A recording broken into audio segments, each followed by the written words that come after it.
gerbiamo žiūrovai. Su jumis aš, Šarūnas Zuokas. Šiandien automatikos žiniose išskirtinis reportažas iš vaikų darželio 3 nykštukai.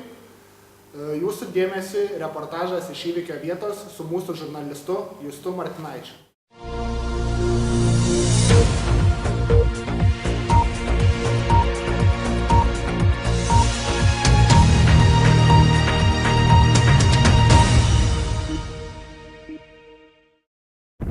One, two, three, operator, go!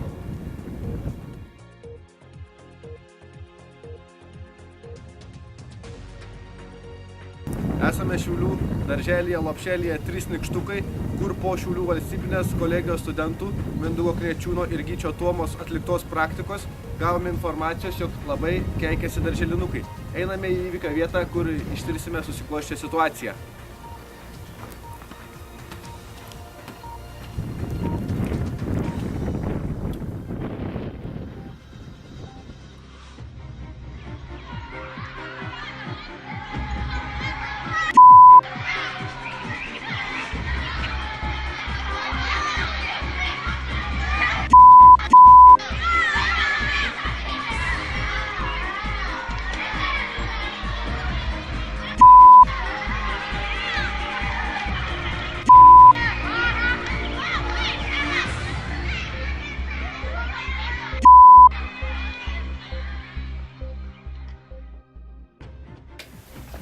Minai, kelkis, ateini. Kas?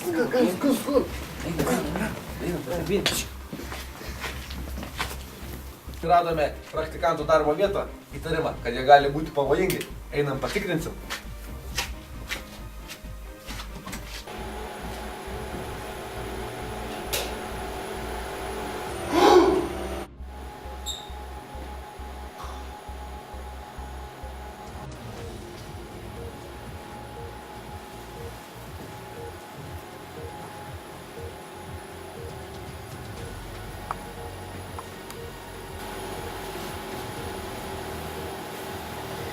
Eikit. Nenervuokit. Studentė Gytautai, kelkitės. Sveiki, aš esu Justas Martinaitis iš automatikų žinių. Norėčiau užduoti jums porą klausimų apie susiklosčią situaciją Šiaulių Lopšelyje darželyje 3 nykštukai. Gytautai, o ar tiesa, kad vakar Lopšelyje darželyje 3 nykštukai aidėjo šūksniai? Taip, buvom truputį su napalniku apsipykę. O ką konkrečiai jūs sakėte? Tokia situacija pas mus buvo, kad Mindaugas susilipęs ant kopėčių litavo laidus, aš laikiau kopėčias ir jaučiu, kad karštas lydmetelis man laša ant galvos. Tai aš jam sakau, ponas Mindaugai, gal galite man nelašyti ant galvos karšto lydmetelio? Tada Mindaugas sako, gerai, atsiprašau, tuoj patrauksiu. Tai jūs sakote, kad keiksmažodžių vakar nevartojate? Oi, gink dieve. O sakykite, Gytautai, gal vis dėlto dar išbėgsite į aikštelę? Nesąmoningas klausimas. Ačiū Gytautai už suteiktą informaciją. Žodis mano kolegai Šarūnai tiesiai iš studijos.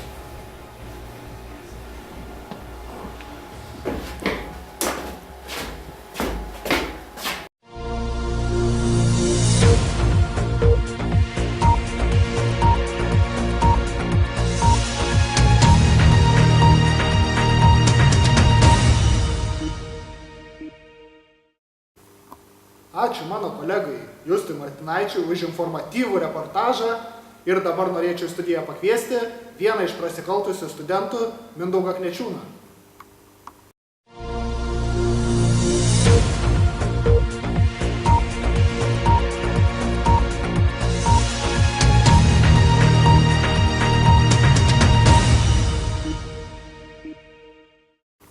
Sveiki, Mindaugai. Sveiki.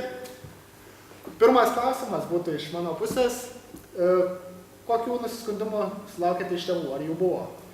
Na taip, gavome keletą nusiskundimų, bet juos taikiai sprendėme. Aišku, sekantis klausimas būtų apie jūsų blaivumą. Ar dirbate blaivas, o gal biškai padarote? Nu, šiek tiek kartais, bet nedaug. Šiek tiek. Aišku. Gavau informacijos, kad turime dar vieną klausimą iš mūsų internautų. Tai būtų, ar jūs graužė sąžinę padarė šios dalykus? Na, graužia, bet jau ką padarysi? Aišku. Gerai, Mindaugai, dėkui Jums už informaciją ir geros dienos. Ačiū. Iki. Taigi, tęsėme laidą.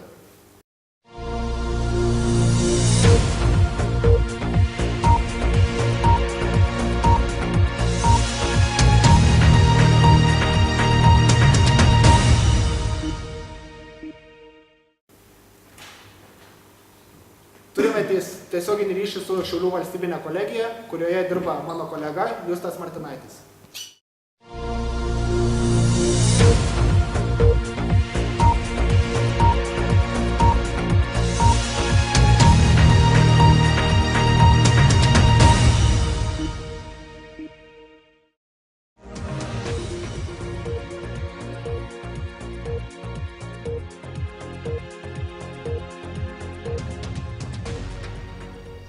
Žodį, sveiki visus susirinkę iš Šiaulių valstybinės kolegijos atsakymų salę. Mano žiniomis šitoje salėje yra ir tų nusikaltėlių studentų kuratorius, kurį mes dabar ir norėtume pakalbinti. Ponas Audroniau Gaudutas, ar galėtumėte prieiti čia prie scenos?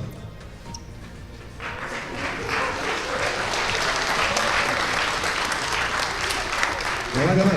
Labą dieną. Tai sakykit, kuratoriau, kaip vertinate šitą studentų elgesį lopšelėje, darželėje? Tai labai negerai tikriausiai. Visų pirma, tai kiek teko matyti, studentai nesilaiko saugumo technikos reikalavimų. Nedėvėjo šalmų. Šiaip jau šalmas ne tik reikalingas dėl saugumo technikos, bet ir šukuoseną apsaugo. Jeigu į mane pažiūrėsit, irgi išvadas gali padaryti, kad aš irgi nelabai. Ačiū jums, turbūt dėliai kuratorium turbūt varvėjo karštas lygodalis ant galvos. Visko būdavo. Tai sakykit, kuratoriu, kokias siūlytumėte įtraukti į tolimesnės studijas disciplinas, kad tokie įvykiai nepasikartotų? Taip jau kažkaip tai matosi, kad merginų trūksta pas mus labai. Kai būna daugiau merginų, tai ir keikiasi mažiau, ir gal išgeria mažiau. Tai va, jeigu galima, aš čia biškį plačiau apie tai va. Tai kaip jas privilioti dabar, keli metai iškvies, nėra. O pradėjom netgi keisti šitą pavadinimą.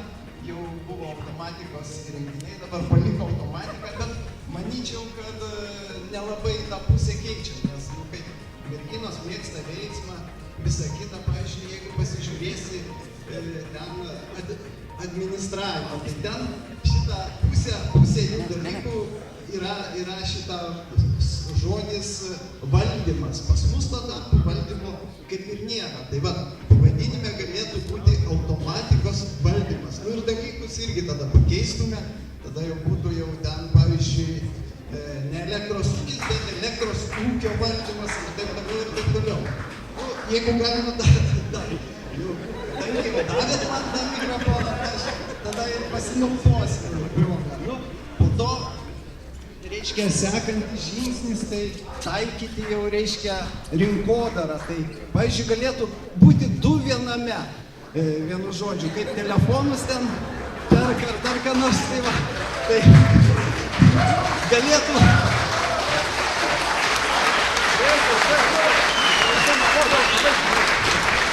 Taigi, dėkui kuratoriui, matome labai mūsų kuratorius susijaudino, tad, kaip žinome, jūsų studentai jums turi dovaną. Prašom įnešti ją į sceną. Taigi, mes jums norėtume įteikti bevielę pelę.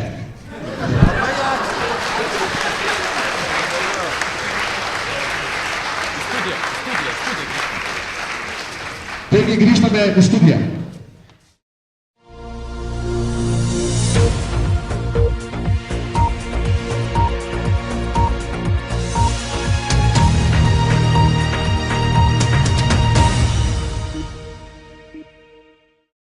Dėkui kolega ir šią linksmą gaidą baigiame savo žinias.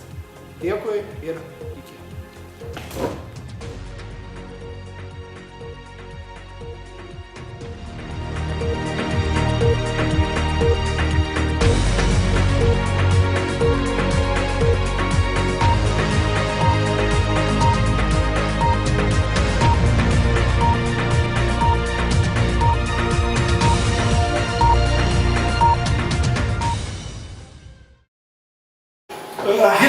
ar tiesa, kad vakar darželėje lopšelėje 3 nykštukai eidėjo šūksniai?